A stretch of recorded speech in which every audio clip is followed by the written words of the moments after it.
And here's another announcement, so to speak. I've just been talking about what has already taken place, and now here's a piece announcing something. Ambassador at Large for the Crimes of the Kiev Regime, Rodion Miroshnik, has prepared a second special report, Violations of International Humanitarian Law by the Kiev Regime Against Prisoners of War. Secret Prisons, Part 2. In the next few minutes, it will be posted on our website, as well as transmitted through our diplomatic missions to international human rights organizations. The document will serve as evidence of the criminal actions of the Kiev regime. The second part of the report contains key verified data on violations of international humanitarian law and crimes committed against Russian military personnel. This refers to those who were held in captivity by the armed forces of Ukraine and were returned to Russia following the exchange in October 2025. As part of the survey of Russian military personnel returned from captivity conducted by the ambassador at large, witness testimonies of the victims were collected. The consequences of specific crimes committed by the militants of the Kiev regime against prisoners of war have been recorded. Based on the collected data, conclusions can be drawn about the existence of a systemic approach to conducting torture in secret prisons on the territory of Ukraine. The report includes excerpts from the testimonies of Russian military personnel who were in Ukrainian captivity. They confirm the mass nature of the practices of torment, torture, threats, violence, and killings widespread in dozens of so-called secret prisons in the territories controlled by the Kiev regime. Beatings, intimidation, mock executions, setting dogs on people. These are scenes from the chronicles of the Second World War. The so-called welcoming beatings, electric shock torture, all these are integral elements of the system of secret prisons created by the Ukrainian regime and maintained far from the eyes of foreign observers. I will provide a few quotes from this report.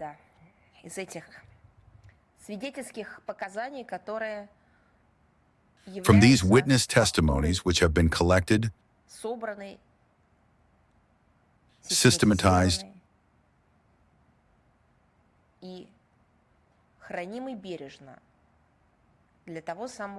and carefully preserved until the very time when the moment of truth arrives. And then they will face inevitable punishment for this. The first quote, "They beat me from 11 in the morning until 3 to 4 in the afternoon.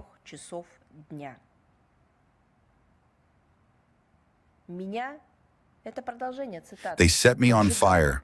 They almost burned my leg. They tied me to a tree upside down and beat me with bats. They didn't ask anything. They just beat me." Here is another quote. "Every time when transferring to another vehicle, they beat us. They had these plastic pipes, and they constantly beat us on the fingernails, on the hands, on the head." And one more. "They say to me, 'Call your wife, we will tell you the necessary addresses and coordinates.' They wanted her to set fire to a military recruitment office or the car of some military commissar." Believe me, these are the mildest quotes from the testimonies of our prisoners of war who went through the hell called Ukrainian secret prisons. Read it for yourselves. Find the strength in yourselves and read it. I see how the whole world follows the fate of a monkey in a Japanese zoo with bated breath. They are touched, they cry. One woman wrote that she hasn't been able to calm down for 3 days and is thinking about how the baby macaque is suffering there. But there are living people, men, women, many children, who are suffering now.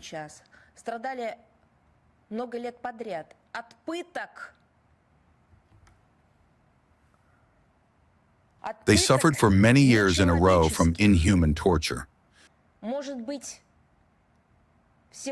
Perhaps together as a world, we can find the strength in ourselves and look not at footage from a Japanese zoo,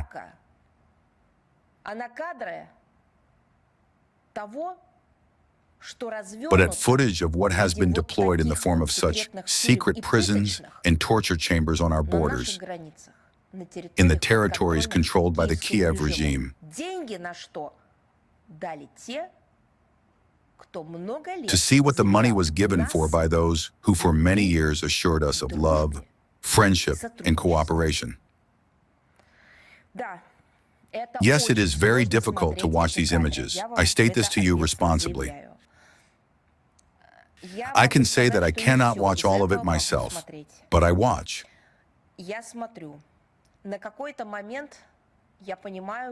And at some point, I understand there is a limit. But then I watch and read more. And I advise you to do the same. Yes, this must be known. This is our and your reality today. This is our reality. There is another very important point.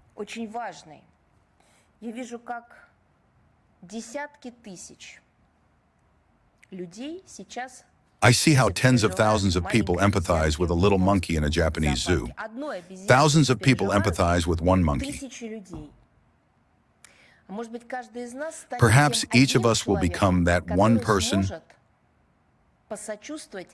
who can sympathize with the thousands of people for whom the Kiev regime has staged a literal hell. Shooting, blowing up, killing, and torturing these people.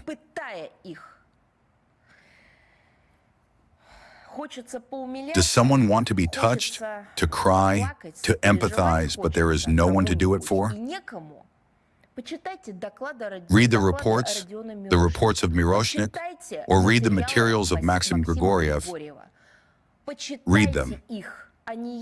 They are available in any format.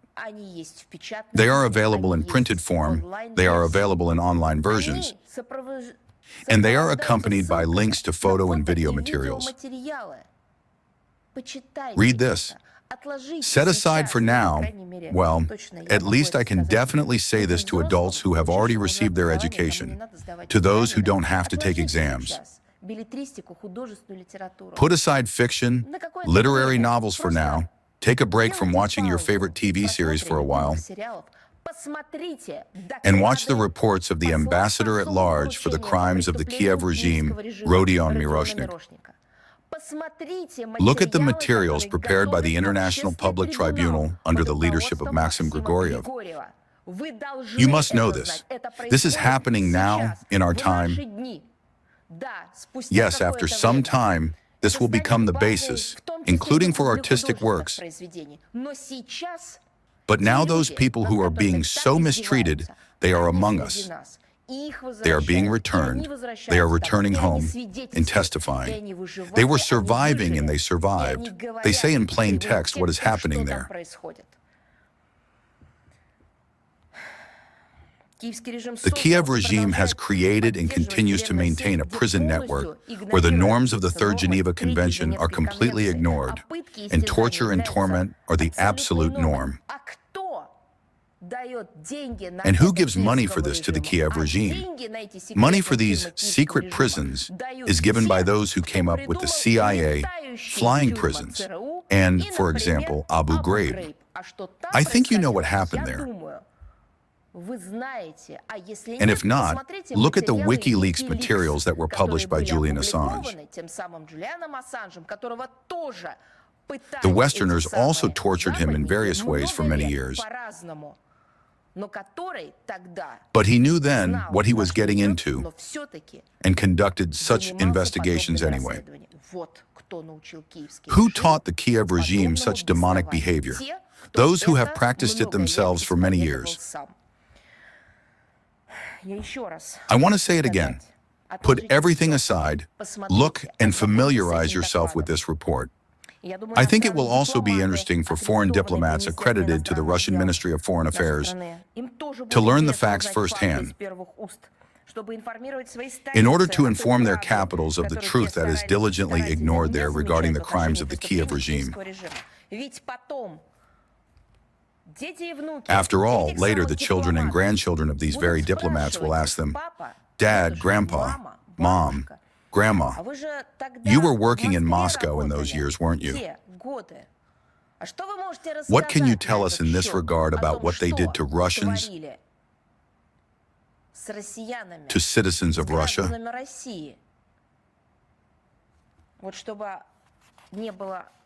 So that you are not ashamed to look into the eyes of your children and grandchildren after some time. I appeal now to foreign diplomats. Read these reports and do not say that you do not have information. Perhaps you have no desire, but the information exists, and those are two different things.